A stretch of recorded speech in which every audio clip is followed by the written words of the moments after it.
కేసీఆర్ గారు నవంబర్ 29 అమర నిరాహార దీక్ష చేయాలని నిర్ణయించుకొని దీక్షకు పూనుకున్న రోజు. దాన్ని మనము గత కొన్ని సంవత్సరాలుగా దీక్ష దివస్గా పాటిస్తున్నాం.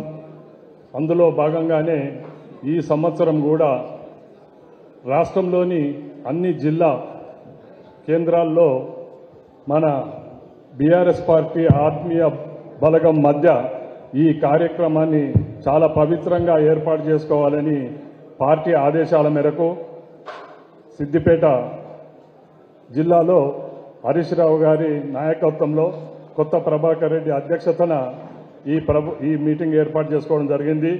దానికి ముఖ్య అతిథులుగా ఇచ్చేసిన పెద్దలు గౌరవనీయులు మాజీ మంత్రివర్యులు తన్నీర్ హరీష్ రావు గారికి, పెద్దలు గౌరవనీయులు మాజీ ఎంపీ ప్రస్తుత ఎమ్మెల్యే కొత్త ప్రభాకర్ రెడ్డి గారికి, ఎఫ్డీసీ చైర్మన్ మాజీ ప్రతాప్ రెడ్డి గారికి, రాధాకృష్ణ శర్మ గారికి, భూపతి రెడ్డి గారికి, మనోహరరావు గారికి, గౌరవ మున్సిపల్ చైర్మన్లకు, గౌరవ మాజీ ఎంపీపీలకు, మాజీ జడ్పీటీసీలకు, అనుబంధ సంస్థల అధ్యక్షులకు, మరి ముఖ్యంగా మాజీ మార్కెట్ కమ్ చైర్మన్కు, మాజీ టెంపుల్ చైర్మన్లకు, డైరెక్టర్లకు, మరి ముఖ్యంగా ఇంత పెద్ద మొత్తంలో మనం అధికారంలో లేకున్నా ఈ సిద్దిపేట గడ్డ అంటే ఇద్దరి పులిబిడ్డల అడ్డ అని మళ్ళొక్కసారి నిర్వహించిన రీతిలో కదలి వచ్చిన సిద్దిపేట జిల్లా నలుమూల నుంచి వచ్చిన మా బీఆర్ఎస్ పార్టీ ఆత్మీయ బలుగా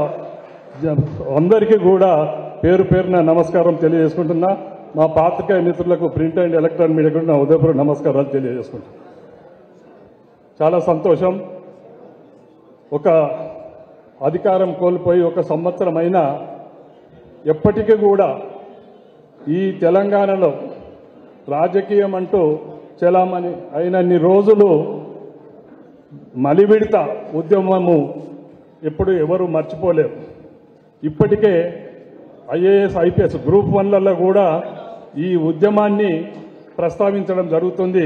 అసొంటి కాంపిటేటివ్ ఎగ్జామ్స్లో కూడా ఈ క్వశ్చన్స్ అడగడం జరుగుతుంది.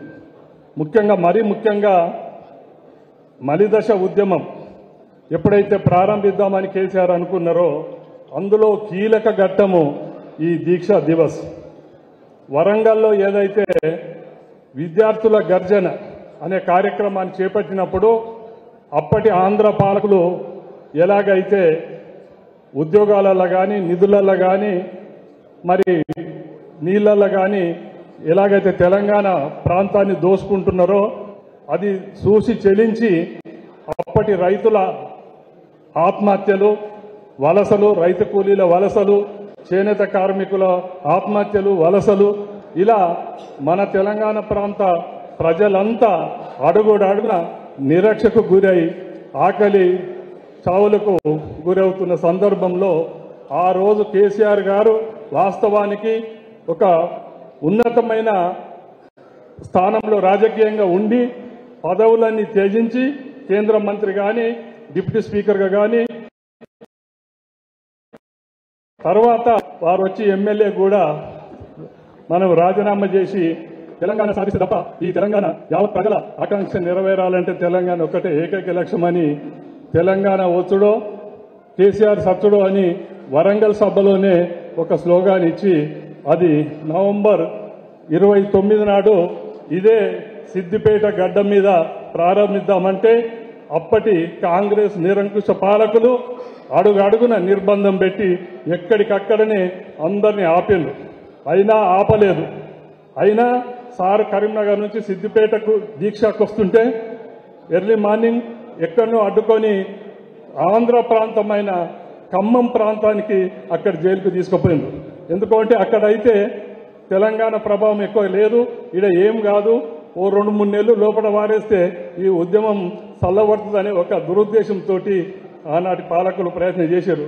అయినా అదే స్థానంలో పెద్దల హరీష్ రావు గారు కేసీఆర్ స్థానంలో ఇక్కడ దీక్ష చేయడం జరిగింది. అలా మొదలైన తెలంగాణ ఉద్యమం అంతకాలంగా జరిగి ఢిల్లీ పెద్దల మెడలు వంచి అందరిని మెప్పించి మనకు తెలంగాణ తెచ్చిపెట్టింది. తెచ్చిపెట్టుడే కాదు, తెచ్చిన తర్వాత కూడా 10 సంవత్సరాలు తెలంగాణ ప్రజలు ఏమి కోరుకున్నారో ఒక బంగారు తెలంగాణను 10 సంవత్సరాల్లో యావత్ భారతదేశంలో ఉన్న రాష్ట్రాలకు ఆదర్శంగా నిలిపిండు.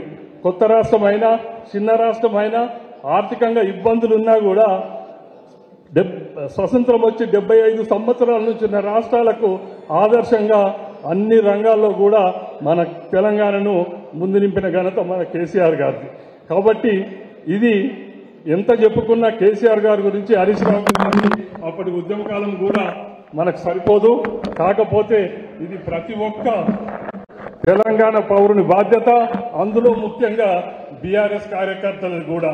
ఎందుకంటే ఈ దివస్ అన్న ఒక పండుగలాగా పార్టీకి ఇదొక మనం దసరా పండుగ, దీపావళి పండుగ ఎలాగైతే మనం సెలబ్రేట్ చేసుకుంటామో ఈ దివస్ను కూడా వారికి స్ఫూర్తిగా, వారు చేసిన కృషికి, వారు చేసిన త్యాగానికి పూర్తిగా మనం మనసులో నింపుకొని ఈ కార్యక్రమం ప్రతి సంవత్సరం చేసుకోవాలని కోరుకుంటూ, ఇంకా పెద్దలు చాలా మంది ఉన్నారు కాబట్టి నాకు ఈ అవకాశం ఇచ్చిన సభాధ్యక్షునికి, వేదికకు, మరీ ముఖ్యంగా హరీష్ రావు గారికి ప్రత్యేక ధన్యవాదాలు.